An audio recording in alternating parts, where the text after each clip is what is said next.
Hello बच्चों, अभी जो मैं क्वेश्चन एक्सप्लेन करने वाला हूँ, ये क्वेश्चंस मैंने एनसीईआरटी बुक से लिया हूँ और ये क्लास 10 का क्वेश्चन है।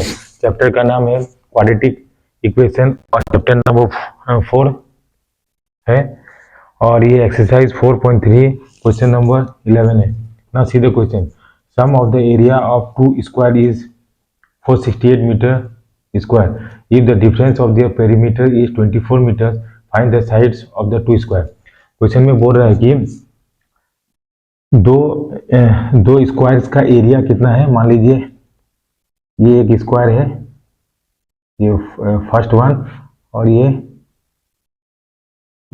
Second one. दो स्क्वायर है जिसका एरिया दिया है 468 मीटर स्क्वायर, ठीक है।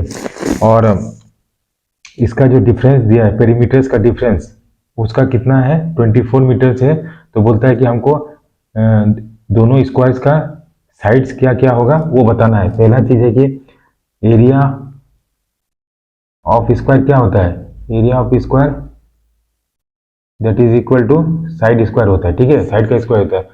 अब पेरीमीटर ऑफ स्क्वायर, ये दो चीज जानना है पहले इस क्वेश्चन में। पेरीमीटर ऑफ स्क्वायर क्या होता है, that is 4 into S, that is 4s, ठीक है। अब मान लेते हैं कि ये जो पहला वाला जो स्क्वायर है उसका साइड मान लेते हैं a है और जो दूसरा वाला स्क्वायर का साइड मान लेते हैं b है। तो बोल रहा है कि sum of the area of the square, तो पहला वाला का एरिया कितना हो गया, a स्क्वायर हो गया, और सेकंड वाला का एरिया कितना हो गया, b स्क्वायर हो गया। तो क्वेश्चन में क्या बोल रहा है, according to the question a square plus b square कितना दिया हुआ है, a square plus b square मुझे कितना वैल्यू दिया है, 468 दिया है। ये मेरा इक्वेशन हो गया। और दूसरा चीज क्या बोल रहा है कि ये पेरीमीटर्स का डिफरेंस, माने दोनों पेरीमीटर्स का डिफरेंस कितना दिया है, डिफरेंस दिया है मेरा 24। तो समझ लेते हैं कि मेरा जो स्क्वायर पहला वाला बड़ा है as compare to the second वाला। तो हम लिख सकते हैं दैट इज पेरीमीटर्स कितना, 4a minus 4b is equal to कितना दिया हुआ है, 24। तो यहाँ से हम 4 कॉमन लेते हैं तो कितना बचा, a minus B is equal to 24। तो हम क्या a minus B equal to कितना करेंगे, 24/4 करेंगे, ये कैंसिल हो गया तो 4 6 24, मतलब क्या हो गया, a माइनस बी का मेरा वैल्यू कितना आ गया, ये मेरा 6 आ गया, ठीक है। ये मेरा इक्वेशन 2 हो गया, ठीक है। तो अब क्या है कि हमको a और b का वैल्यू निकालना है। तो क्या है, इक्वेशन 1 और इक्वेशन 2 को हम क्या करेंगे, इक्वेट करेंगे। तो यहाँ पे देखिए, यहाँ से हम a equal to 6 plus b लिख सकते हैं, यस या नो। अब इस जो a का वैल्यू है वो ना पुट द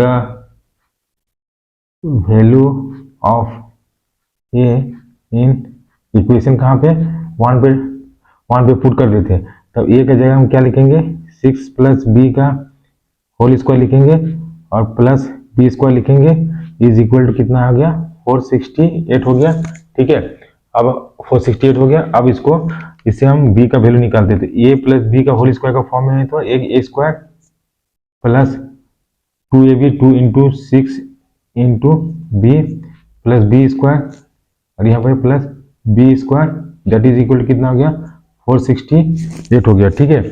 अब देखिए यहाँ पे तो 6 कितना हो गया, 36, अब प्लस 6 12b प्लस b और b स्क्वायर कितना हो गया, 2b square is equal to कितना हो गया, 468 हो गया, यस या नो। अब क्या करेंगे, अब देखिए ये 2b स्क्वायर हो गया, ये 2b square plus 12b plus 36 minus 468 equal to 0। क्या किया, सब वैल्यूज को एक साइड पे लिख दिया और इक्वल टू 0 कर दिया। तो अब इसको क्या करते हैं, इसे हम क्या करेंगे, इसे हम ये क्या हो गया 2b स्क्वायर, अब प्लस 12b लिखेंगे और इसको माइनस करेंगे, 430 कितना हो गया, माइनस 432 इज इक्वल टू 0 हो गया। इसमें मैं क्या करता है, 2 कॉमन लिया तो कितना हुआ, b स्क्वायर प्लस 6b और माइनस कितना हो गया, 216 इज इक्वल टू कितना हो गया, 0 हो गया। अब इसको ऐसे लिख सकते हैं B square plus 6b minus 216 is equal to 0। क्यों? 2 इधर गया तो 2 को इधर राइट साइड में गया तो वो 0 हो गया। ठीक है, अब इसको ये क्या क्वाड्रेटिक इक्वेशन फॉर्म में आ गया, तो अब इसको हम सॉल्व करते हैं। तो बी स्क्वायर 216 को क्या लिख सकते हैं प्लस 18b और माइनस 12 भी लिख सकते हैं, माइनस 216 इक्वल टू 0। क्या इसको प्राइम फैक्टराइज करते हैं और देखते हैं कि कौन ऐसा नंबर है जिसको दोनों को मल्टीप्लाई करेंगे तो 216 आएगा और 18 से माइनस 12 करेंगे तो 6 भी आएगा। अब इससे क्या लेते हैं, हम एक b कॉमन लिया तो b प्लस 18 बचा और माइनस यहाँ पर 12 कॉमन लिया तो b plus 18 is equal to 0।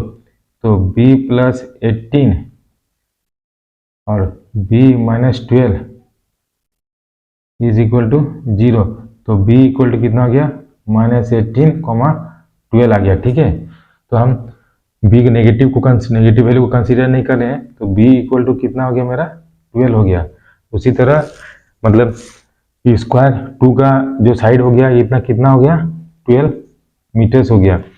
तो एरिया ए का वैल्यू निकालना है, तो ए इक्वल टू मेरा क्या था 6 प्लस बी था, दैट इज इक्वल टू कितना 12 प्लस 6 हो गया, that is equal to 18 metre हो गया। तो मेरा ए का वैल्यू कितना हो गया 18 मीटर। तो मतलब ए का साइड का वैल्यू कितना है 18 metre. So this is the solution of this question. Thank you for watching this video and have a nice day.